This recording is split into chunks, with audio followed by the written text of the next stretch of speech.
예전에는 협력업체 이사실에서 평택공장 생산 일정을 관리했습니다. 지금은 새벽 4시에 평택 일용직 시장 맨 뒤에 서 있습니다. 추운 바람이 얼굴을 스치는데 몸이 예전 같지 않습니다. 허리가 자주 아프고 손이 거칩니다. 20명이 줄을 서도 10명만 뽑히는 곳에서 오늘도 누군가 저를 선택해 주기만을 기다립니다. 하루 13만 원을 받으려고 말이죠. 명함은 서랍 깊숙이 넣어뒀습니다. 이사라는 직함도 이제는 부끄러울 뿐입니다. 삼성이 있으니 평택은 절대 안 망한다고 확신했던 사람이 지금 여기 서 있습니다. 이제 어디서부터 잘못됐는지 말해보려 합니다.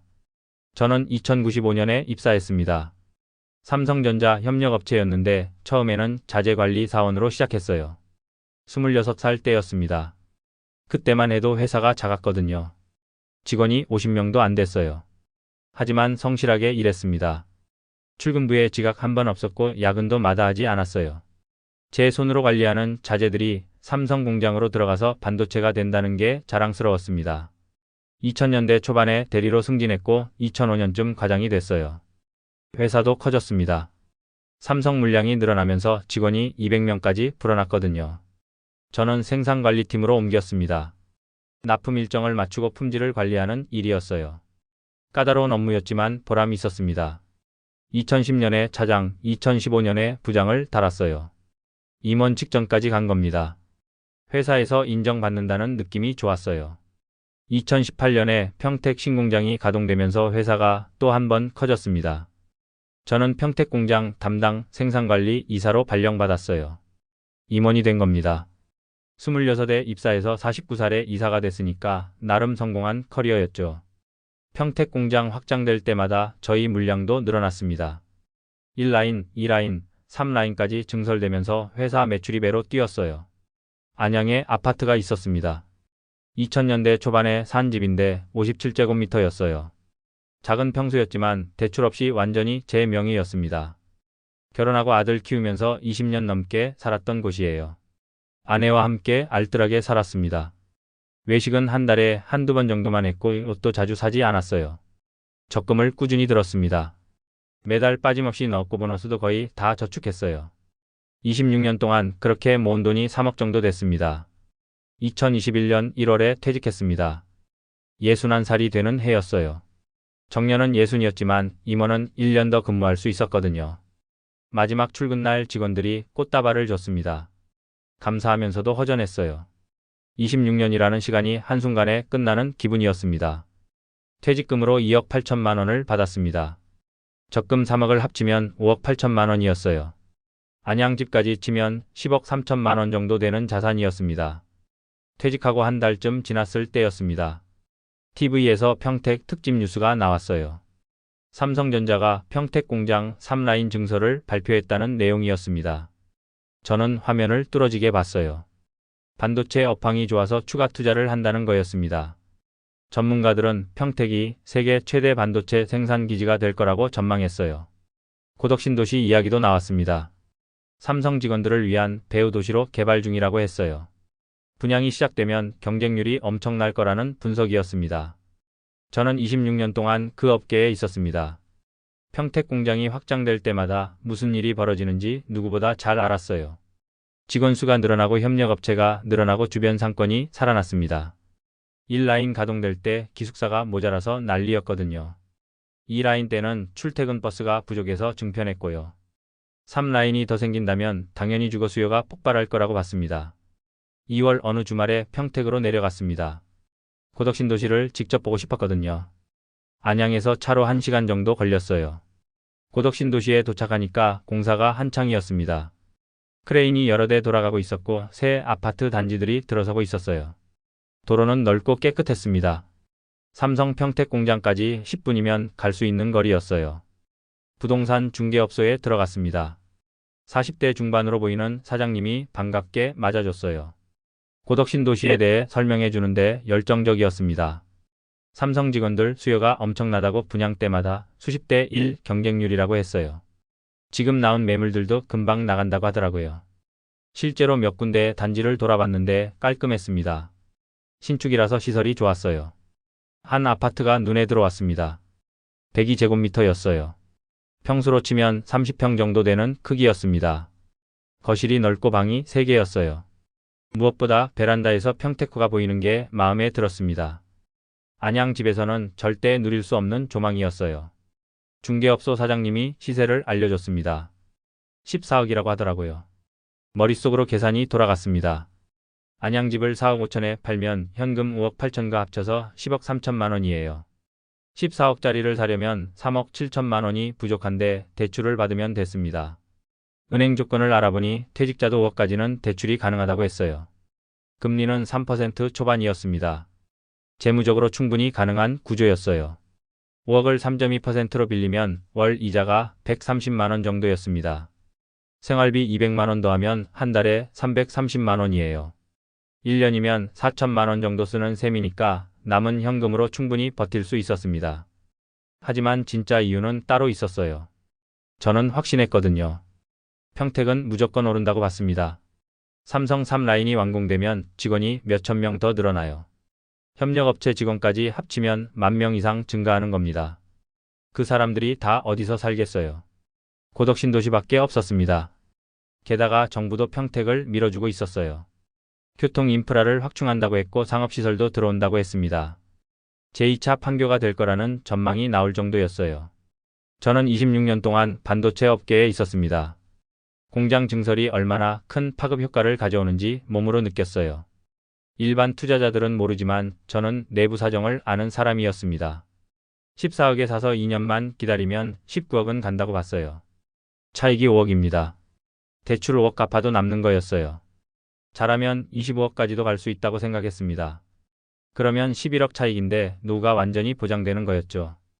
아내에게 조심스럽게 제안했습니다. 안양 집 팔고 평택으로 이사가는 건 어떻겠냐고요. 아내는 처음에는 놀란 표정을 지었습니다. 안양에서 20년 넘게 살았는데 평택으로 간다는 게 갑작스러웠나 봐요. 며칠 동안 이야기를 나눴습니다. 저는 차근차근 설명했어요. 삼성 공장이 확장되면 주변 집값이 오른다는 걸 26년 동안 봤다고. 제가 아는 업계라서 확신한다고 말했습니다. 아내도 조금씩 마음을 열었어요. 평택호 조망도 좋고 새 아파트라서 살기 편할 것 같다고 했습니다. 3월에 안양집을 매물로 내놓았습니다. 4억 5천에 빠르게 팔렸어요. 4월 말에 계약하고 6월 말 잔금으로 정했습니다. 평택 아파트도 같은 시기에 계약했어요. 14억짜리였는데 계약금으로 1억 4천을 냈습니다.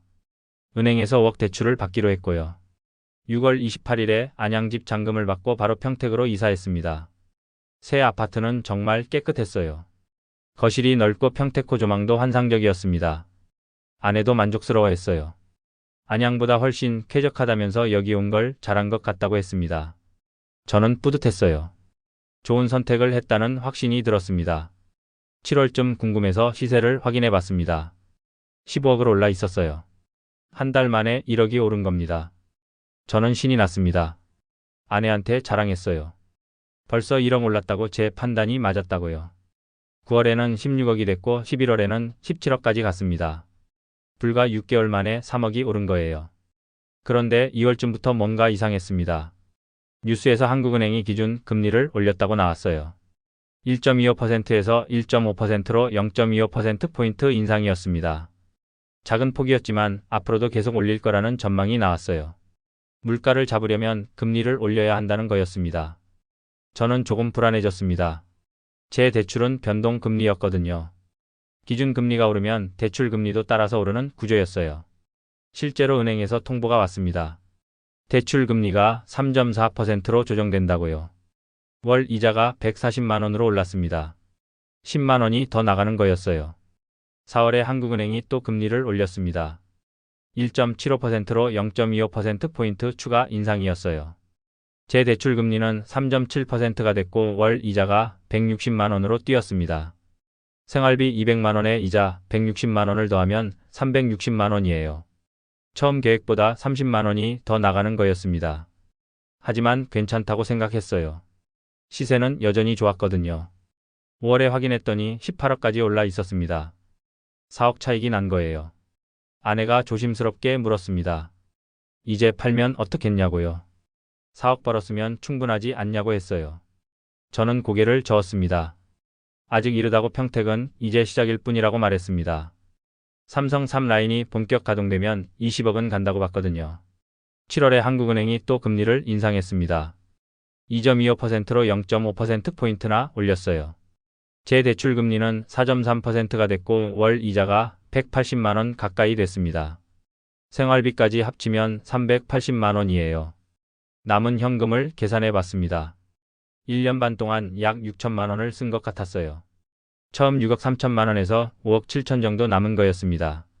이 속도로 쓰면 1년 반 정도는 더 버틸 수 있었어요. 시세만 계속 오른다면 문제없다고 생각했습니다. 9월 어느 날 아침이었습니다. 뉴스를 보다가 심장이 철렁했어요. 삼성전자 실적이 악화됐다는 내용이었습니다. 반도체 업황이 둔화되면서 메모리 가격이 떨어졌다고 했어요. 전문가들은 당분간 어려울 거라고 전망했습니다. 저는 화면을 멍하니 바라봤어요. 26년 동안 업계에 있었으니까 이게 무슨 의미인지 알았습니다. 10월 초에 더 충격적인 뉴스가 나왔습니다. 평택 공장 가동률이 70%대로 떨어졌다는 거였어요. 정상적으로는 90% 이상 돌아가야 하는데 70%면 심각한 수준이었습니다. 협력업체 출신으로서 저는 이게 얼마나 위험한 신호인지 알았어요. 가동률이 떨어지면 물량이 줄고 직원 채용이 중단됩니다. 주거 수요가 사라지는 거예요. 부동산 시세를 확인했습니다. 17억에서 16억으로 떨어져 있었어요. 11월에는 15억이 됐습니다. 석 달 만에 3억이 증발한 겁니다. 저는 패닉 상태가 됐어요. 이건 단순한 조정이 아니라 하락 추세였습니다. 12월에 한국은행이 또 금리를 올렸습니다. 3.0%로 올라서 제 대출 금리는 5.3%가 됐어요. 월 이자가 220만 원으로 뛰었습니다. 2023년 1월이 됐습니다. 새해가 밝았지만 희망이 없었어요. 뉴스에서는 연일 반도체 위기를 다뤘습니다. 삼성이 투자를 축소한다는 소식도 나왔어요. 고덕신도시 분양 현장에서는 청약 미달이 속출했습니다. 새로 짓는 아파트들이 절반도 못 채우고 있었어요. 2월에 시세가 14억으로 떨어졌습니다. 3월에는 12억이 됐어요. 제가 산 가격보다 낮아진 겁니다. 손실이 나기 시작했어요. 게다가 2년 동안 이자로 낸 돈이 3,500만 원 정도 됐습니다. 합치면 2억 3,500 손실이었어요. 한국은행이 또 금리를 올렸습니다. 3.5%로 뛰어서 제 대출 금리는 5.8%가 됐어요. 월 이자가 240만 원으로 올랐습니다. 생활비 200만 원에 이자 240만 원이면 440만 원이에요. 도저히 감당할 수 없는 금액이었습니다. 4월 어느 날 뉴스를 보다가 절망했습니다. 고덕신도시에 신규 분양 물량이 2만 가구 넘게 쏟아진다는 거였어요. 공급 과잉 우려가 현실이 된 겁니다. 5월에 시세를 확인했더니 10억까지 떨어져 있었습니다. 6월에는 9억이 됐어요. 생활비가 거의 바닥났습니다. 남은 현금이 1억 5천 정도였는데 이 속도로는 석 달도 못 버틸 것 같았어요. 저는 적금을 해약하기 시작했습니다. 안양에서 살 때 만들어뒀던 적금들이 조금 남아 있었거든요. 7월에는 카드론까지 받았습니다. 2천만 원을 빌려서 생활비랑 이자를 냈어요. 8월 초에 또 충격적인 뉴스가 나왔습니다. 평택 공장 가동률이 50%대로 추락했다는 거였어요. 협력업체들이 구조조정에 들어간다는 소식도 들렸습니다. 제가 다녔던 회사도 직원을 30% 감축한다고 하더라고요. 이제 정말 끝이라는 생각이 들었습니다. 8월 말에 시세가 8억까지 떨어졌습니다. 제 대출이 5억인데 집값이 8억이면 거의 깡통 주택이 되는 거였어요. 더 이상 버틸 수가 없었습니다. 카드론 이자까지 나가고 있었고 매달 500만 원 가까이 빠져나가는 상황에서 방법이 없었어요. 9월 초에 결정을 내렸습니다. 중개업소에 전화해서 8억 5천이라도 좋으니 빨리 팔아달라고 부탁했어요. 중개업소 사장님은 한숨을 쉬었습니다. 요즘 매수자가 거의 없다고 그래도 최선을 다해보겠다고 했어요. 2년 전만 해도 매수 희망자가 줄을 섰던 곳인데 이제는 팔려는 사람만 넘쳐났습니다. 2주일 후에 연락이 왔습니다. 8억 5천에 사겠다는 사람이 있다는 거였어요. 저는 승낙했습니다. 더 이상 선택의 여지가 없었거든요. 계약금으로 8,500만 원을 받았고 잔금일은 10월 말로 정했습니다. 10월 28일이었습니다. 부동산 사무실에서 잔금을 받았어요. 8억 5천만 원이 통장에 들어왔습니다. 바로 은행으로 가서 대출 5억을 상환했어요. 손에 남은 돈은 3억 5천만 원이었습니다. 여기서 중개 수수료와 세금으로 5천만 원이 나갔어요. 카드론 2천만 원도 갚았습니다. 최종적으로 남은 돈은 2억 5천만 원이었습니다. 제가 투입한 돈을 계산해 봤어요. 안양집 4억 5천과 현금 5억 8천을 합치면 10억 3천만 원이었습니다. 회수한 돈은 2억 5천만 원이에요. 8억 8천만 원을 잃은 겁니다. 거기에 2년 반 동안 낸 이자 9,500만 원까지 합치면 총 9억 7,500만 원 손실이었어요. 거의 10억을 날린 셈이었습니다. 부동산을 나오면서 멍했습니다. 10억이라는 숫자가 실감이 나지 않았어요. 26년 동안 성실하게 일해서 모은 돈이었습니다. 협력업체 이사까지 올라가면서 받은 퇴직금이었어요. 그 돈이 2년 반 만에 증발했습니다. 집을 팔았지만 갈 곳이 없었습니다. 안양집은 이미 없었고 평택에서 계속 살아야 했어요. 월세를 알아봤습니다. 며칠 동안 부동산을 돌아다니면서 매물을 봤어요. 보증금 5천만 원에 월세 80만 원짜리 빌라를 계약했습니다. 작은 투룸이었지만 어쩔 수 없었어요. 11월 초에 이사를 했습니다. 102제곱미터 아파트에서 작은 빌라로 옮기는 게 참혹했어요. 평택호 조망도 없고 넓은 거실도 없었습니다. 보증금 5천만 원을 내고 나니까 현금이 2억 정도 남았어요. 이 돈으로 65살까지 버텨야 했습니다. 계산을 해봤습니다. 월세 80만 원에 생활비 200만 원이면 한 달에 280만 원씩 나가요. 4년이면 1억 3,500만 원 정도 쓸 겁니다. 그러면 65살에 7천만 원 정도 남아요. 계산상으로는 살 수 있었지만 마음이 편하지 않았습니다. 11월 중순에 현실을 받아들여야 했습니다. 그냥 앉아서 돈만 까먹을 수는 없었어요. 일을 해야 했습니다. 63살에 할 수 있는 일이 뭐가 있을까 고민했어요. 인터넷으로 구인 광고를 뒤졌습니다. 아파트 경비, 주차관리, 택배 상하차 같은 일들이 보였어요. 협력업체 이사 경력은 아무 소용이 없었습니다. 26년 커리어도 마찬가지였어요. 60이 넘은 나이에 사무직을 구하는 건 불가능했습니다. 12월 초에 평택 일용직 시장이 있다는 걸 알았습니다. 새벽 4시에 모여서 줄을 서면 현장 소장들이 와서 사람을 뽑는다는 거였어요. 선택되면 하루 일하고 13만 원을 받는 거였습니다. 저는 망설였습니다. 협력업체 이사였던 제가 일용직을 한다는 게 자존심이 상했거든요. 하지만 선택의 여지가 없었어요. 12월 15일 처음으로 일용직 시장에 나가기로 했습니다. 전날 밤 알람을 3시 30분으로 맞춰놨어요. 잠을 제대로 못 잤습니다. 새벽 3시 30분에 알람이 울렸습니다. 일어나서 옷을 챙겨 입었어요. 아내가 일어나서 걱정스러운 얼굴로 저를 봤습니다. 괜찮으니까 자라고 했지만 아내도 잠을 못 이루는 것 같았어요. 새벽 4시에 일용직 시장에 도착했습니다. 이미 20명 가까운 사람들이 줄을 서 있었어요. 저도 맨 뒤에 섰습니다. 협력업체 이사로 26년 일했던 사람이 새벽 4시에 일용직 시장에 줄을 서고 있다는 게 믿기지 않았어요. 4시 30분쯤 트럭이 왔습니다. 현장 소장이 사람들을 후어봤어요. 10명만 필요하다고 했습니다. 20명이 넘는데 10명만 뽑는 거였어요. 저는 뒤쪽에 있어서 뽑히지 못했습니다. 첫날부터 탈락한 겁니다. 빌라로 돌아오면서 눈물이 났어요. 이게 제 인생이구나 싶었습니다. 10억을 날리고 일용직 자리도 못 얻는 63살이 돼 있었습니다. 이튿날 다시 나갔습니다. 3시 40분에 도착했어요. 더 일찍 가야 뽑힐 확률이 높았거든요. 그날은 12명을 뽑았고 저도 선택됐습니다. 트럭을 타고 건설 현장으로 갔어요. 아파트 신축 공사장이었습니다. 자재를 나르고 청소하고 자비를 했어요. 몸이 힘들었습니다. 오랜만에 육체 노동을 하니까 허리가 아프고 다리가 저렸어요. 저녁 6시에 일이 끝났습니다. 현장 소장이 13만 원을 현금으로 줬어요. 손에 돈을 쥐는데 복잡한 감정이 들었습니다. 26년간 협력업체에서 일했던 사람이 하루 13만 원을 받고 육체 노동을 하고 있다는 게 현실로 와닿았어요. 3개월쯤 지나자 조금 익숙해졌습니다. 일주일에 서너 번 정도는 뽑혔어요. 한 달에 평균 200만 원 정도 벌었습니다. 2024년 2월에 아내와 상의했습니다. 아내도 일을 해야 할 것 같다고요. 월세 80만 원에 생활비 200만 원을 쓰면 한 달에 80만 원씩 부족했거든요. 아내는 식당에서 일하기로 했어요. 설거지하고 홀 청소하는 일이었습니다. 월 180만 원을 받기로 했어요. 제 수입 200만 원과 합치면 380만 원이었습니다. 여기서 월세 80만 원 빼고 생활비 200만 원 쓰면 한 달에 100만 원 정도 남았어요. 5월에 아들한테 전화가 왔습니다. 아이가 생겼다고요.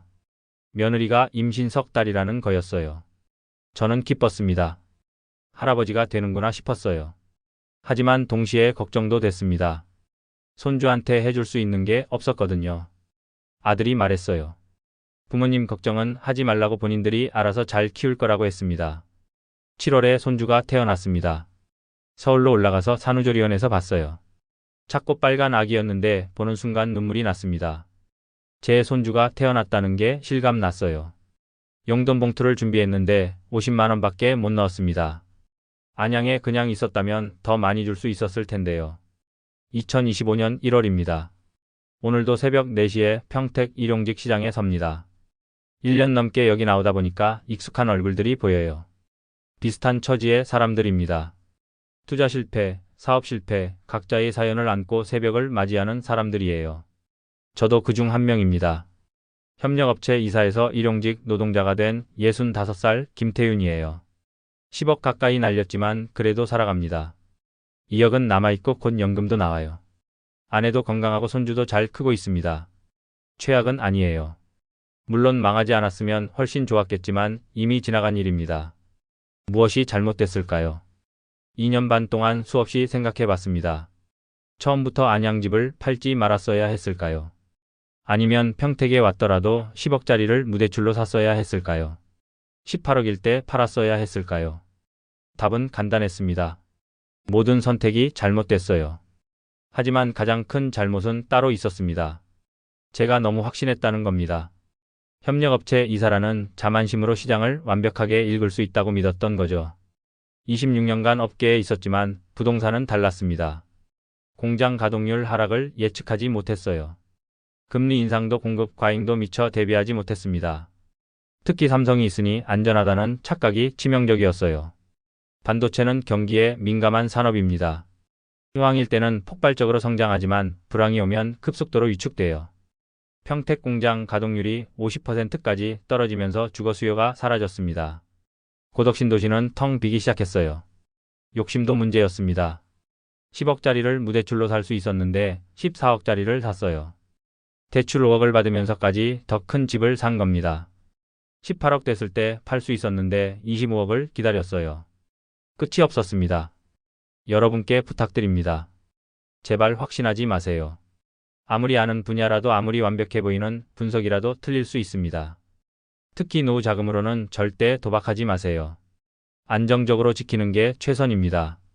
만약 제가 안양에 그냥 있었다면 4억 5천짜리 집에서 편하게 살고 있었을 거예요. 하지만 저는 욕심을 부렸습니다. 10억을 20억으로 만들고 싶었어요. 내부자라는 자신감으로 큰 수익을 내고 싶었습니다. 그 결과 10억을 날리고 새벽 4시에 일용직주를 서는 인생이 됐어요. 제 잘못입니다. 제가 선택한 결과예요. 평택 새벽 4시는 여전히 춥습니다. 오늘도 40여 명이 줄을 서 있어요. 각자의 사연을 안고 새벽을 맞이하는 사람들입니다. 저도 그중 한 명이에요. 10억을 날렸지만 그래도 살아갑니다. 후회는 하지만 포기하지 않습니다. 여러분만큼은 제 실수를 반복하지 않으셨으면 좋겠어요. 노후 자금은 안전하게 지키세요. 확신은 위험합니다. 욕심은 독입니다.